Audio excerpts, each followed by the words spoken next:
Eddie Muller.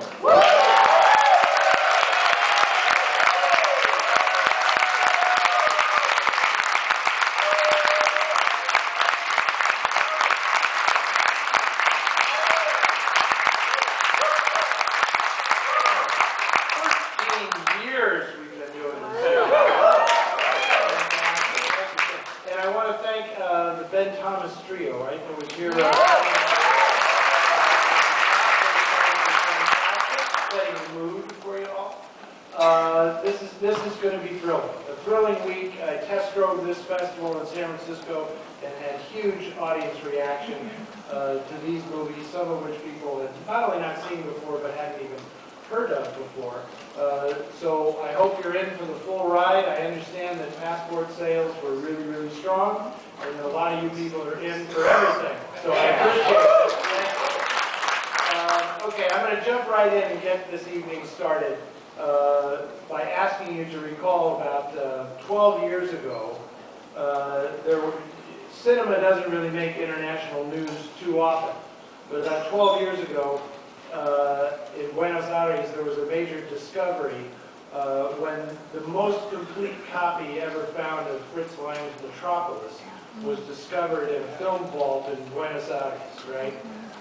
Fortuitously, I happened to be vacationing in Argentina with my wife right about that time, and made a few phone calls and twisted a few arms and actually got to meet the fellow who discovered that film. And the international media played that story like it was a happy accident.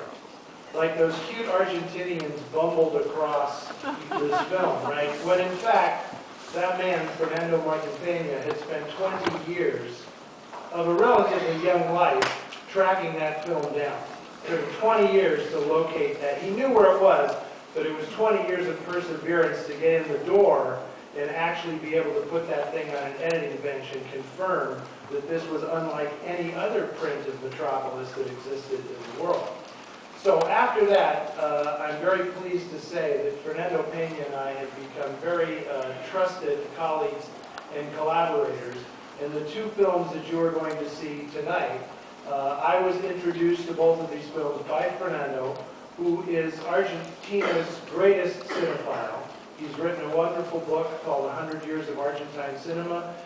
He has like a public television show in Argentina where he shows classic films every Saturday night. And he's just an amazingly great guy and a valuable, valuable resource. So I give him full credit for turning me onto these films and the fact that we've been able to restore them and present them now and revive them is hugely important. Both of the movies that you are going to see tonight were made by the same director, Román Viñoly Barreto, who was actually from Uruguay and then moved to Argentina when the film industry in Argentina started to explode.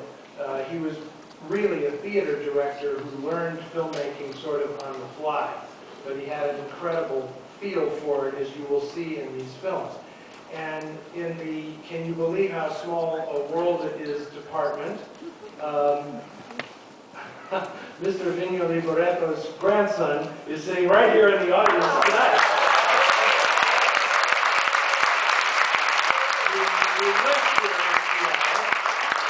It is remarkable because when we first restored these pictures and I started posting stuff on social media, Raphael's dad, Daniel, contacted me on Facebook and said, "Wow, my dad made those pictures." and your father lives today about a mile from where I grew up in the Bay Area. It's so hard to believe how this stuff works out. Anyway, I hope that the resurrection of these films goes a long way towards restoring your grandfather's reputation as a world-class filmmaker. Okay, so here's the deal for tonight. You're seeing two restorations. One in 35 millimeter, the film that you're about to see, La Bestia debe morir, The Beast Must Die. That is restored photochemically on 35 millimeter. El Vampiro Negro the Black Vampire, is restored digitally because there was no other hope for restoring that film. It was damaged so badly that it had to be restored digitally through essentially photoshopping techniques to fix the decomposition in that fine grain that we were working with. There are many, many long stories about what it takes to get this kind of stuff accomplished. I'll save those for another time. What is very significant about the film that you are about to see is that it was based on a landmark novel of psychological suspense published in 1938 by Nicholas Blake, who is actually the pen name of the Irish poet laureate Cecil Day Lewis, who wrote crime fiction under the name Nicholas Blake so it wouldn't contaminate his high-minded poetry, for which he was the poet laureate. And yes, that is Daniel Day-Lewis's father. Cecil Day Lewis is the father of actor Daniel Day-Lewis. This story is a landmark because it starts out as a first-person narrative, very, very noir. One of the most famous first lines in crime fiction, "I'm going to kill a man. I don't know who he is, I don't know what he looks like, but I'm going to find him and kill him."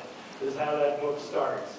And then it's his diary, it's the killer's diary, where you come to understand his internal turmoil as to why he wants to commit this murder.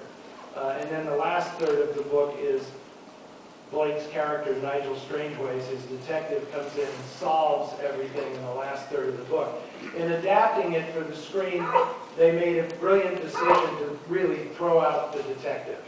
And they stick with this character of the killer through the whole thing. And it's played by an actor named Narciso Ibáñez Menta, who was, for all intents and purposes, I call him like the Boris Karloff of Argentina.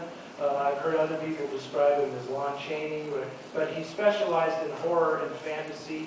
He was a big star in all of Latin America, and he is tremendous. And he was known for performing with disguises and doing all sorts of things like a Lon Chaney or a Karloff.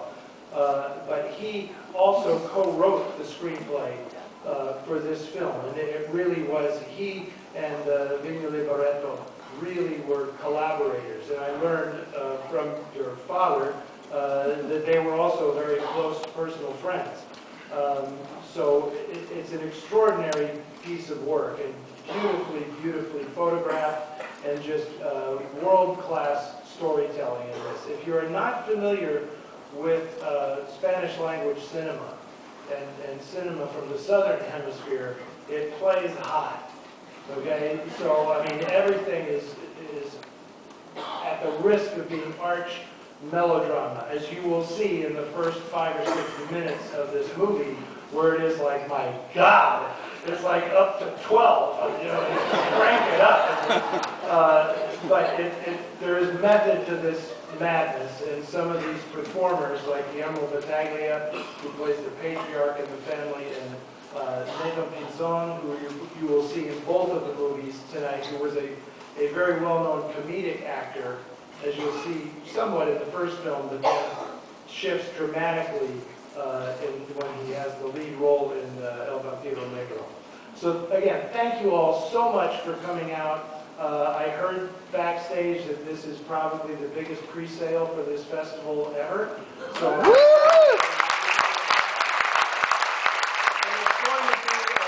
wonderful week. I felt it was a very appropriate time to broaden our horizons and look outside America and see how noir is done in the rest of the world, and sort of leave our nationalism behind and embrace noir as an international concept. Things are shitty everywhere. It is a bitter little world, and we all have that in common. Okay? So enjoy La Bestia Debe Morir. We'll see you after this.